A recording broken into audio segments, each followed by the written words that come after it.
కేటీఆర్ని సుదీర్ఘ గంటల సేపు 7 గంటల పాటు విచారించారు. అప్పట్లో ఏదో ఒక టీవీ ఛానల్కి సంబంధించిన దాంట్లో ఈ పెగాసస్ సాఫ్ట్వేర్ దొరికింది కాబట్టి ఆ సంస్థ అధినేతను కూడా పిలిచారు, లేకపోతే ప్రభాకర్ రావుని పిలిచారు. వాళ్ళందరి సమక్షంలో విచారించారు.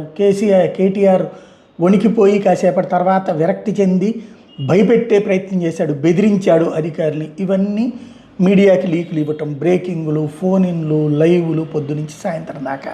తెలంగాణ ఇంకేం టాపిక్ లేదు, ఇది ఫోన్ ట్యాపింగ్. తీసుకెళ్ళి కేటీఆర్ని జైల్లో పెట్టడానికి ఏంటి భయం? ఇంతసేపు విచారించారు. ఆల్రెడీ నీ దగ్గర ఆధారాలు ఉన్నాయి కదా, ఆధారాలు నాకే కూర్చోబెట్టి సొల్లి కబుర్లు ఎందుకు? తీసుకెళ్ళి జైల్లో పెట్టేయచ్చు కదా. కోర్టు దాన్ని ఓకే అంటే కనుక అయిపోతుంది కదా, రిమాండ్ చేసేయచ్చు కదా, ఎందుకు చేయలేదు?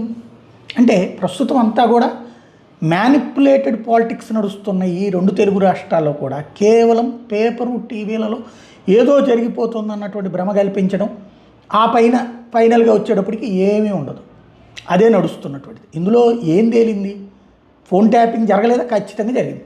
షో ఆధారాలు చూపించు, కోర్టుకి చెప్పు, అది కరెక్టా కాదా అన్నది కన్విన్స్ చేయి, లేదా అరెస్ట్ చేసి కోర్టులో సబ్మిట్ చేయి. ఆధారాలు లేవా? మరి అప్పుడు ఇంకెందుకు ఇంతసేపు విచారణ? రెండోది, ఇలాంటి లీకులన్నీ ఎందుకు? వాళ్ళని పిలిచారు, వీళ్ళని పిలిచారు అన్నటువంటిది.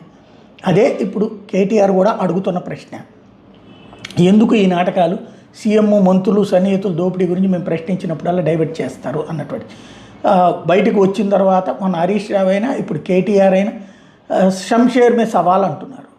పార్టీ కార్యకర్తల్లో మరింత హీరోలుగా చాలామంది చేస్తున్నారు. టోటల్గా బీఆర్ఎస్ వాళ్ళు థ్యాంక్స్ చెప్పాల్సింది ఏంటంటే, చలనం లేని పరిస్థితుల్లోకి వెళ్తున్నటువంటి బీఆర్ఎస్కి పూర్తి జవసత్వాన్ని బూస్ట్ ఇస్తున్నది రేవంత్ సర్కార్.